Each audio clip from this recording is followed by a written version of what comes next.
By the spring of 1950, only 5 short years after the last shots of World War II had been fired, the United States Army had been reduced to an active force of 600,000. A great number of these were scattered about the world on occupation duty.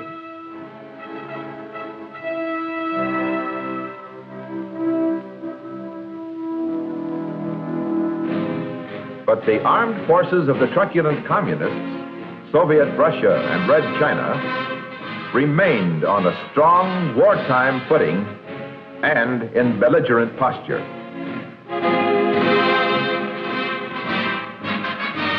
Aggression was soon to come.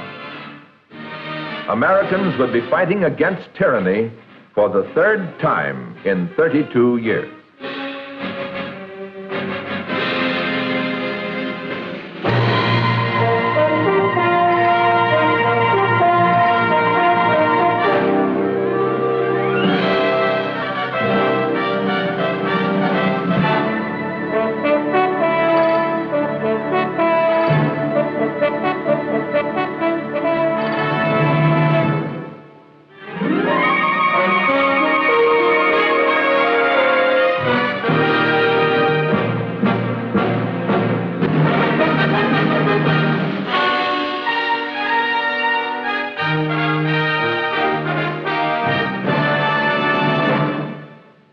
Korea, a crowded little finger of land, but of key importance to the free world in the Far East. What happened here opened the next major chapter in the history of the United States Army. The war began here, at the 38th parallel. Just how did this imaginary line become the fuse for a 3-year explosion?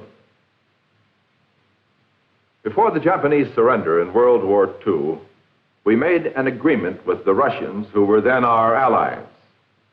When surrender came on the Asian mainland, Russian troops would accept the surrender of Japanese forces north of the 38th parallel, and we would do the same south of it. The 38th parallel was chosen because it divides the Korean peninsula roughly in half.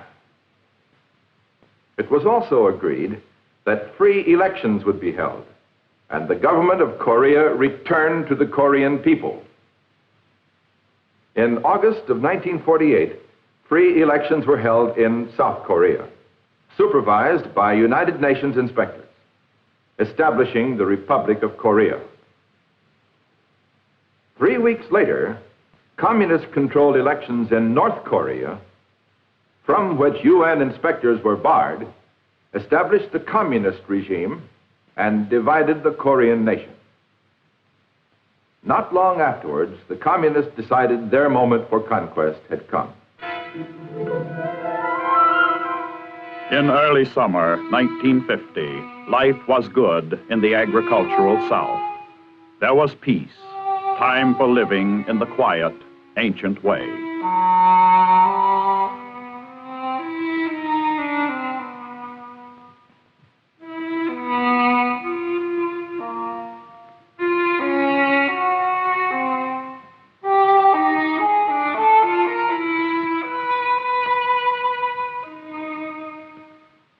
Then suddenly, in the pre-dawn darkness of June 25th, 1950,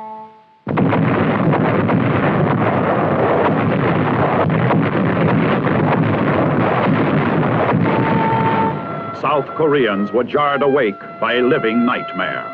Unprovoked and unannounced, the communist latest war of conquest had begun.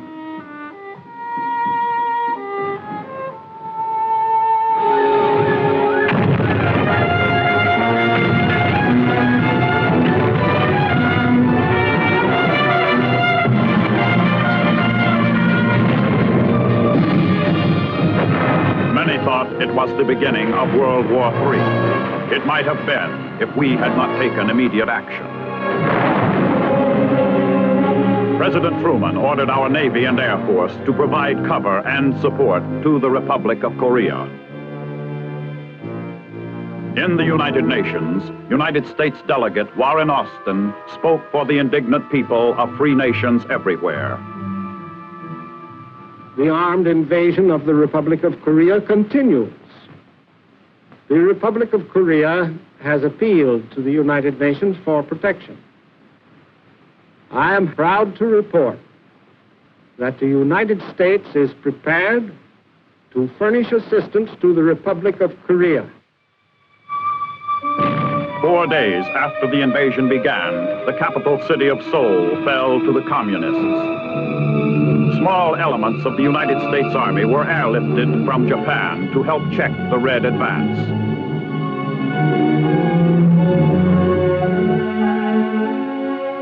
They were greeted with cheers. But the cheering was soon forgotten. Our small forces found themselves greatly outnumbered by communist troops trained and equipped by the Russians.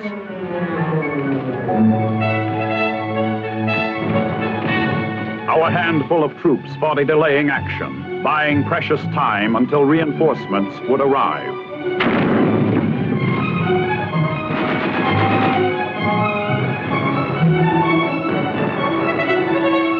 We showed the communists that we had the will to fight aggression wherever and whenever it occurred.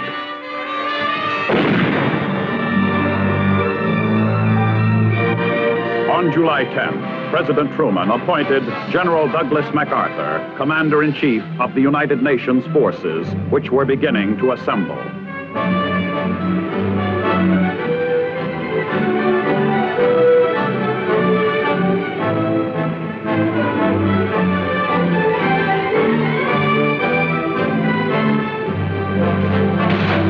The outnumbered troops in the field, it was fight, pull back, and fight again.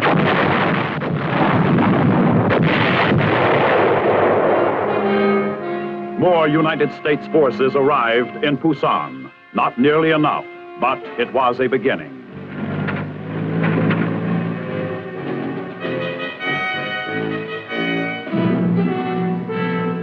Field commanders like General Walton H. Walker and General William F. Dean found their task was a grim one and all too familiar historically. A holding action with no time and too few men.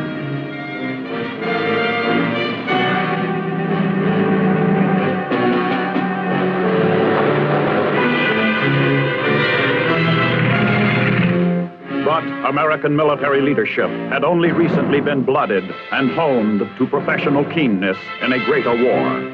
To reinforce and complement the top leaders was a hard corps of seasoned officers and enlisted men who had won their campaign ribbons on other fields of battle only 5 or 6 years before.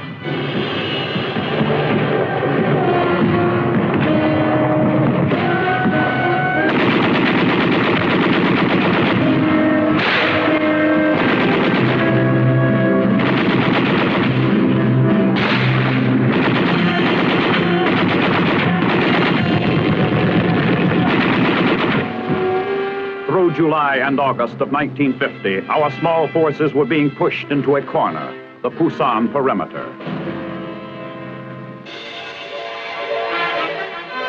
We rushed more troops from Japan.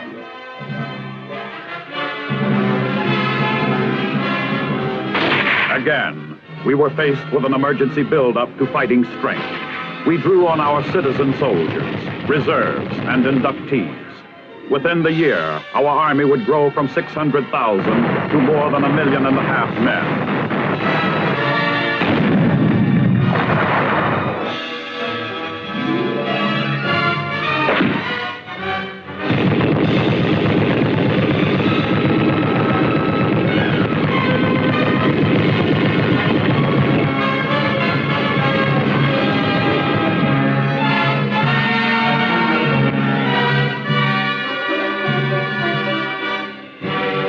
Other United Nations forces began arriving in Korea.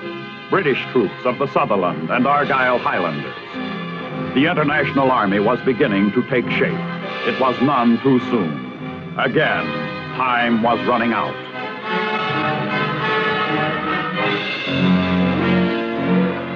The Nakhtong River provided a natural defense line around Busan.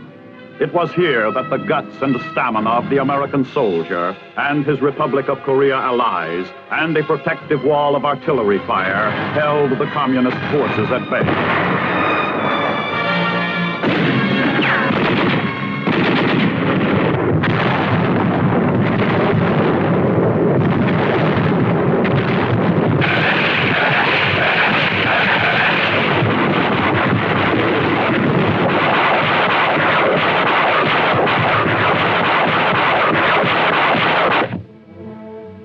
The buildup of Allied strength was rapidly gaining momentum.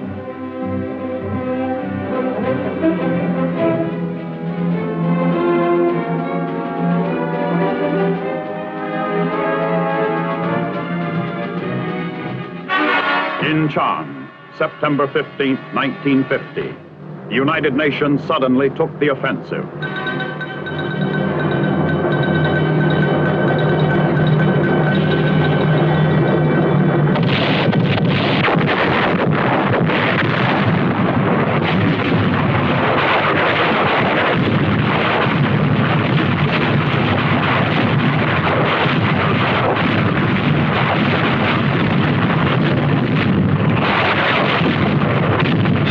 General Douglas MacArthur, the Supreme Commander, had conceived this daring amphibious strike along the coast of the Yellow Sea, just west of Seoul.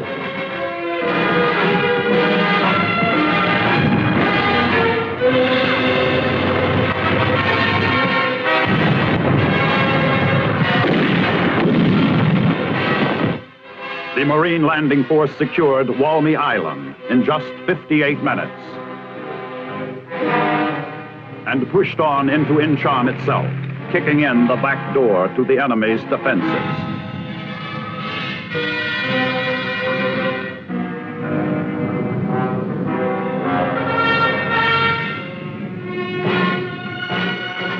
Additional Army forces poured in.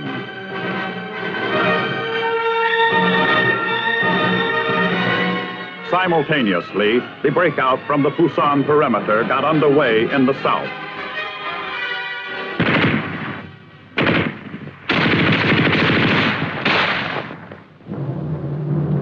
In a week of heavy fighting, our forces drove 20 miles inland from Incheon to Seoul.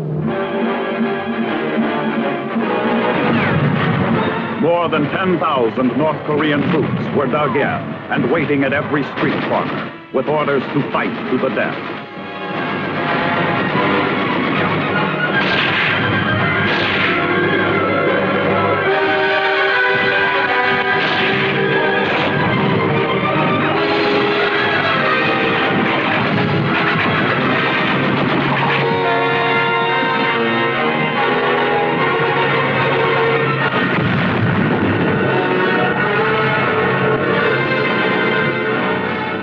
The United Nations offensive rolled back the communist forces, sweeping northward past the 38th parallel.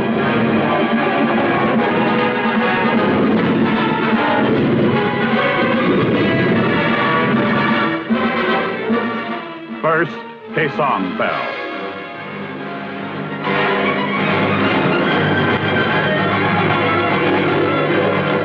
Then Wonsong on the east coast.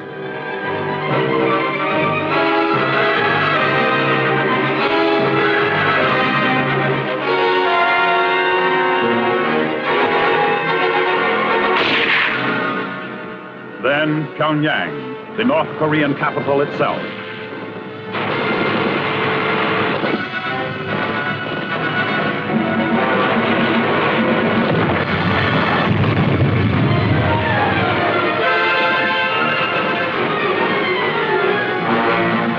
Psychological warfare played an important part.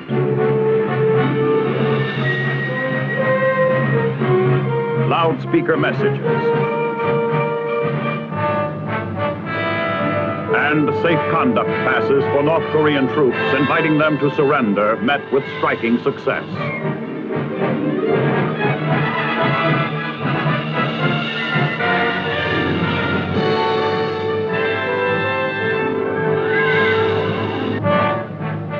Often, entire units stacked their weapons and awaited the arrival of UN forces.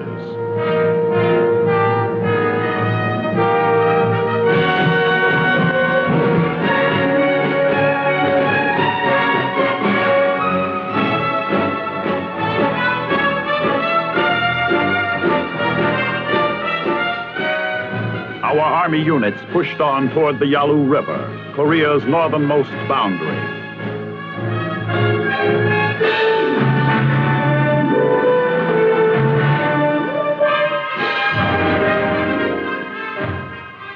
But there were signs of potential trouble ahead. Some of the prisoners taken in the north wore the quilted uniform of the Communist Chinese Army.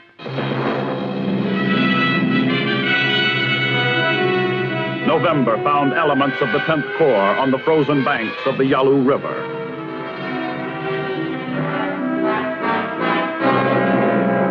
While they ate their Thanksgiving dinner, they could look across the river and see Communist China. Victory seemed assured. There was talk of war's end by Christmas. But on the other side of the Yalu, Chinese armies were massive. A whole new war was about to begin.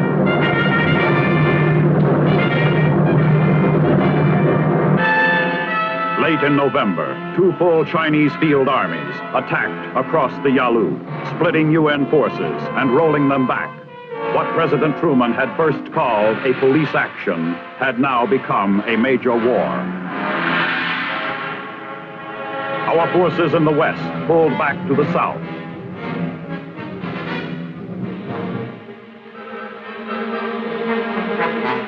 Elements of the 1st Marine Division and the 7th Infantry Division, 10th Corps, along with Republic of Korea troops, cut off in the northeast, fought their way in sub-zero weather toward the port of Hungnam and evacuation by sea.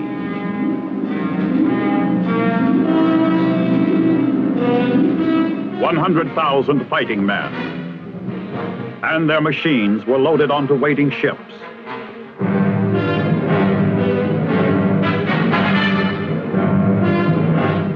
More than 90,000 refugees fled from their homes in North Korea rather than live again under communist rule. We gave transportation to freedom to as many of them as we could.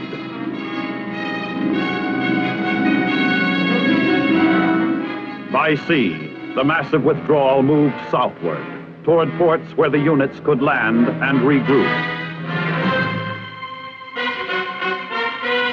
In the west, elements of the 8th Army withdrew south of the 38th parallel.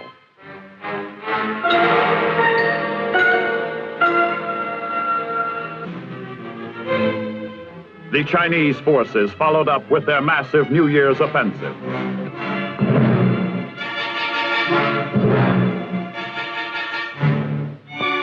Thousands of Koreans choked the roads leading southward. They had seen communism in practice. Any hardship was preferable.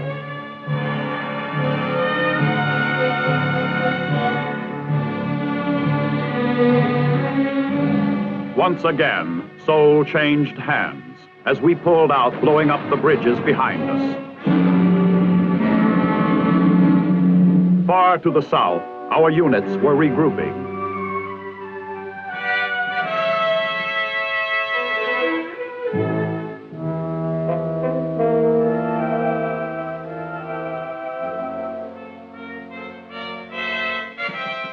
In late February, we made a fresh start, an Operation General Ridgway graphically called Operation Killer.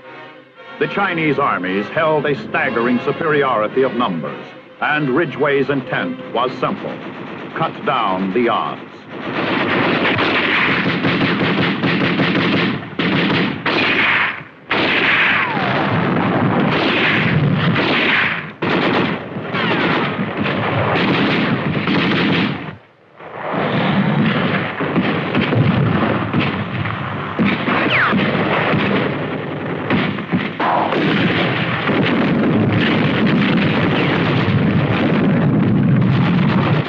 Operation Killer did just that.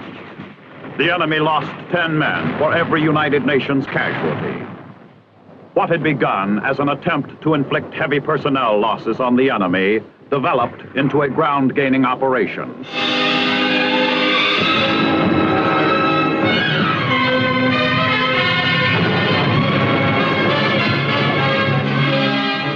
On March 15th, Seoul again changed hands. South Korean troops entered the deserted streets unopposed. The enemy had pulled out to the north.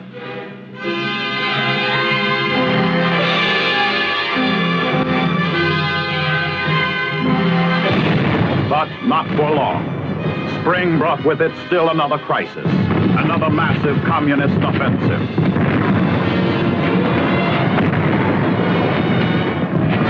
General Van Fleet fortified the city of Seoul, determined not to lose it again. The enemy came on in human waves, to be met by a storm of fire. They lost tens of thousands, but still they came on. And then suddenly, they faltered, broke, and started pulling back, pursued by our armor. Again, the communists had run afoul of two things: the immense firepower of the 8th Army and the principles of logistics. They were simply unable to supply a large force for a sustained offensive. June 2nd, 1951, again we crossed the 38th parallel, a badly battered enemy withdrawing before us.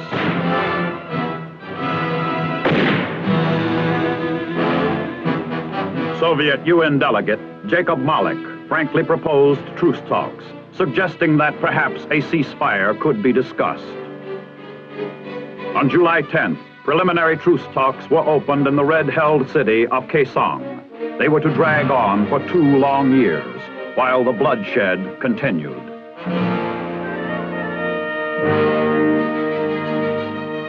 The lines of the fighting front became virtually stabilized.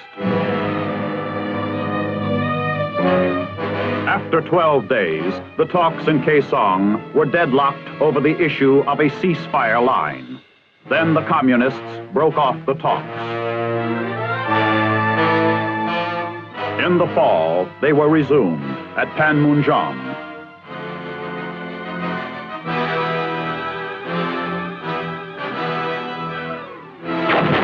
The fighting continued.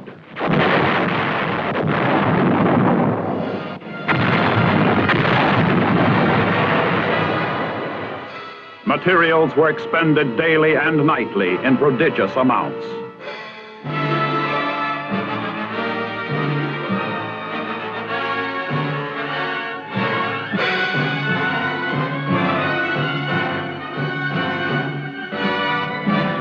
Massive supply by air was a new military concept that came to full development in Korea. Airlift and airdrop techniques became a major means of supply in a large-scale combat situation.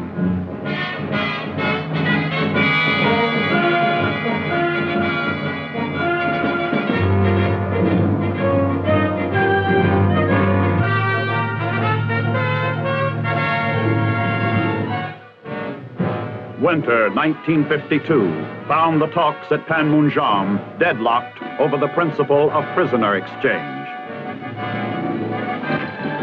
While back and forth along the twisted length of the main line of resistance raged the bitter hill battles.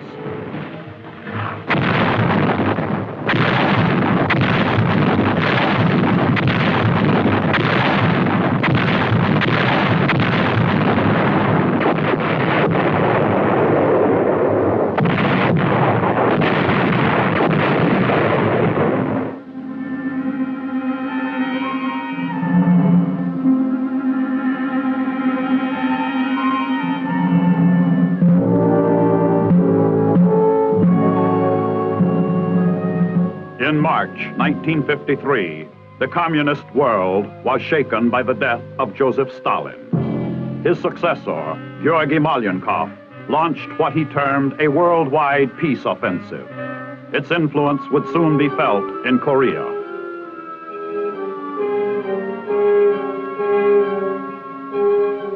Within a month, the communists suddenly took us up on our standing offer to exchange sick and wounded prisoners.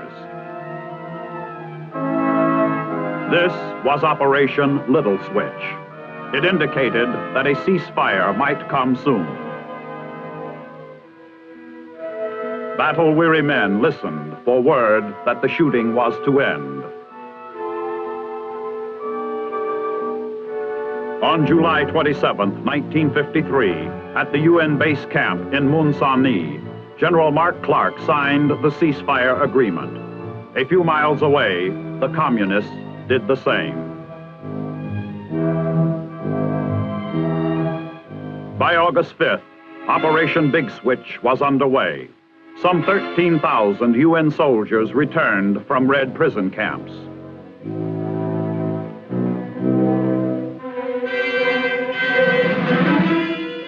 General William Dean, captured in the battle for Tejon early in the war, returned with his thousands of comrades in arms.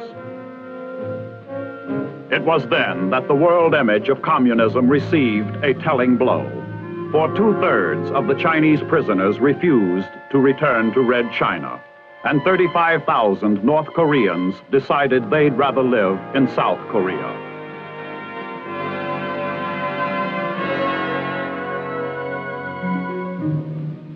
An armistice, however, is only a ceasefire, not peace. And in this divided nation, the need is for constant watchfulness.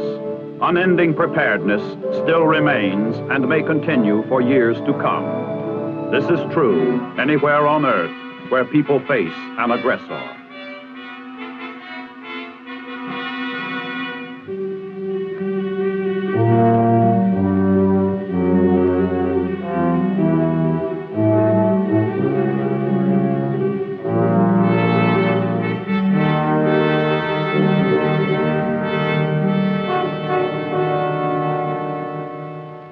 The communists had miscalculated in Korea. They could not bring themselves to believe that we would spend so much of materiel and of effort and of pain so far from home. That lesson was an important one for all concerned. Once again, the United States Army, the American soldier, had stood foremost in a massive military force on foreign soil, but not for conquest. As the years passed, we began to see that our preparedness would have to be large-scale, constant, flexible, and adaptable. They were to be years of menace, bringing into being a new phrase, the Cold War.